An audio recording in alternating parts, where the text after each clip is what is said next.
pensamentos das pessoas estão voltados para os valores materiais.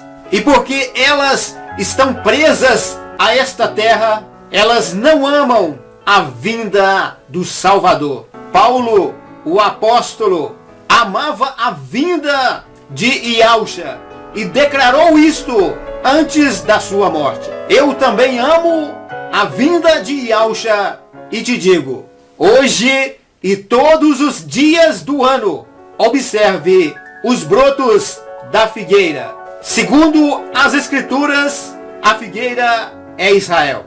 Então veja o que acontece com Israel. A nossa tradução de Mateus e Marcos diz que ninguém sabe o dia e a hora, e que o Mashiach amaldiçoou a figueira. Mas, se temos uma Bíblia traduzida por padres romanos, é natural que muito fermento esteja acrescentado a ela. Então vou tomar o livro de Lucas, que é um evangelho mais antigo, e que não diz que a figueira foi amaldiçoada, porque na verdade ela foi cortada. Nós sabemos muito bem quem sempre quis amaldiçoar Israel. Assim disse Iau a Abraão: abençoarei os que te abençoarem, e os que te amaldiçoam serão amaldiçoados. E serão benditas em ti todas as famílias da terra. Contra Jacó não vale encantamento, nem adivinhação contra Israel. Um homem tinha uma figueira plantada em sua vinha, e certo dia foi buscar fruto nela e não achou. Por isso disse ao viticultor: olha, há 3 anos eu venho buscar frutos nesta figueira e eu não acho. Corte-a para que não ocupe esta terra inutilmente. Mas o viticultor falou: deixa por mais 1 ano, eu cavo em redor dela e coloco adubo. E se der fruto, está tudo bem. Mas se não der, cortarás ela depois. Infelizmente, o pior aconteceu. Israel foi cortada das nações por um tempo. O profeta Isaías disse: antes que estivesse de parto, deu à luz. Antes que viessem as dores, deu à luz a um filho varão. Como pode ser isto? Nascer um filho antes do parto? A profecia diz que antes da figueira ser cortada, antes das terríveis dores que só começaram no ano 70 da nossa era, quando Jerusalém foi destruída sob o comando do general romano Tito, ela deu à luz um homem, Yahushua Mashiach, o nosso Salvador amado. E algum tempo passou e mais uma vez os tão esperados frutos não vieram. Vieram sim as terríveis dores de parto. E como um pesadelo sem igual, 2 dias proféticos se cumpriram. 1 minuto de silêncio é muito pouco para expressar o ódio de Satanás derramado sobre um povo cheio de erros e defeitos como cada um de nós, mas cujo objetivo desse ódio é que esse povo, comparado com uma figueira estéril, é muito amado do viticultor eterno, Yahweh dos exércitos. E este pesadelo também passou, e o profeta continua no verso 8. Quem ouviu coisa semelhante? Quem viu tal coisa? Acaso se dá a luz a um país em um só dia? Nascerá uma nação de uma só vez? Pois enquanto Sião estava de parto, deu à luz a seus filhos. O que é maravilhoso na revelação do nosso Pai é que um texto vai se concordando com o outro, e assim a sua verdade vai se completando para o nosso entendimento. Jamais vamos entender as Escrituras se considerarmos o fermento de Roma como verdade.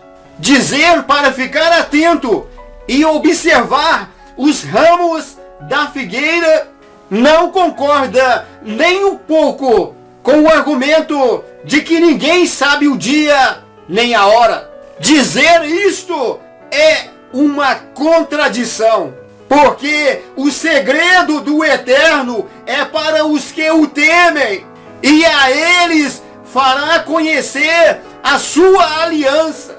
Ocultarei eu a Abraão o que estou para fazer, visto ser Abraão uma nação grande e forte, e nele serão benditas todas as nações da terra.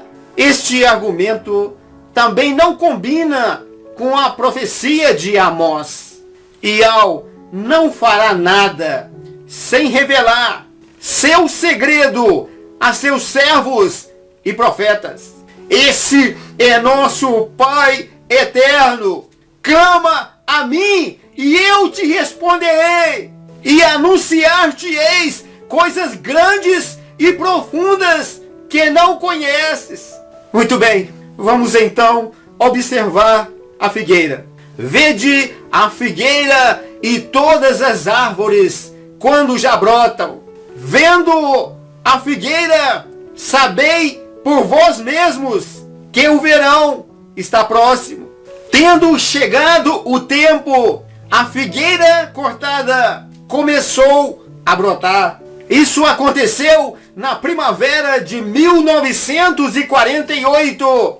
Portanto, antes de chegar o verão, o povo de Israel voltou para a sua terra.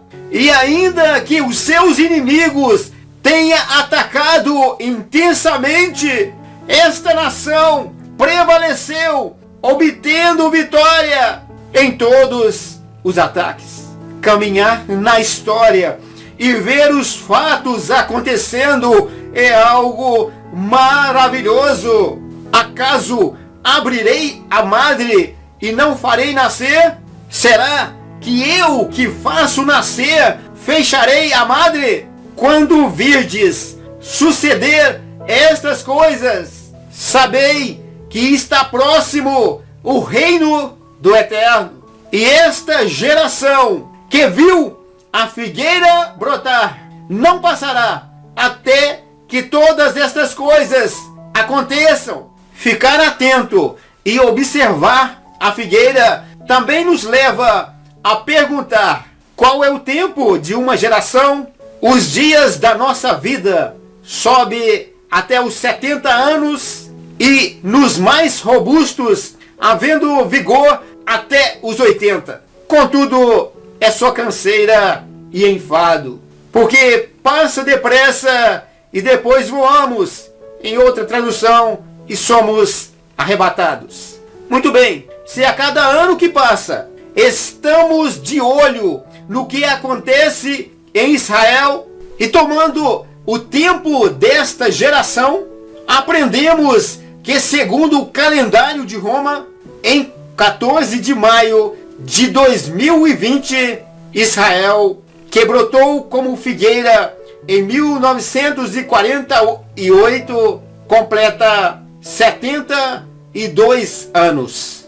Mas no calendário judaico, onde o ano é de 360 dias, em 2020, Israel completará 73 anos como nação. Se este cálculo dos profetas do corpo estiver certo, estará faltando apenas a última semana profética de Daniel, que são 7 anos. Numa profecia que envolve tempo, sempre estamos passivos a erros. No entanto, é melhor errar em nosso cálculo por algum detalhe que desconhecemos, que viver todos os dias com o coração apegado a esta terra. Segundo a palavra do Eterno, a maior parte do povo da igreja não será arrebatada antes dos 7 anos. No capítulo 12 de Apocalipse, temos uma mulher fugindo para o deserto. Figura da igreja na grande tribulação. Só que antes disso, ela dá à luz a um filho varão que é arrebatado até ao trono de Ial. Esse filho homem que sairá da igreja, que será tomado dentre os crentes salvos, são aqueles que amam a vinda de Ialcha. Se nós pensarmos que ninguém sabe a hora desse importante acontecimento, as coisas que virão como um laço aos moradores da terra, seria uma atitude de um pai insensível que chegasse de surpresa para punir seus filhos. Um ataque de surpresa, como o que aconteceu com as Torres Gêmeas nos Estados Unidos, que de um momento para o outro trouxe repentina destruição. Do dia 7 para 8 de abril de 2020 é primavera em Israel e será celebrada a Páscoa deles. Nesta Páscoa, o filho varão, o remanescente da igreja, pode ser arrebatado. E um mês depois, na segunda Páscoa, aquela celebrada para os que estiverem impuros ou em viagem numa terra distante, possivelmente, nesse tempo, o tratado de paz do anticristo será assinado. O anticristo fará um acordo de paz com Israel por 7 anos, que será quebrado na metade da semana, que são 3 anos e meio. Então, estando totalmente certo ou não, estai em alerta por vós mesmos. Não seja que o vosso coração se carregue de libertinagem e de embriaguez e das preocupações com esta vida, e venha sobre vós como laço aquele dia, porque como um laço virá sobre todos que habitam sobre a face da terra.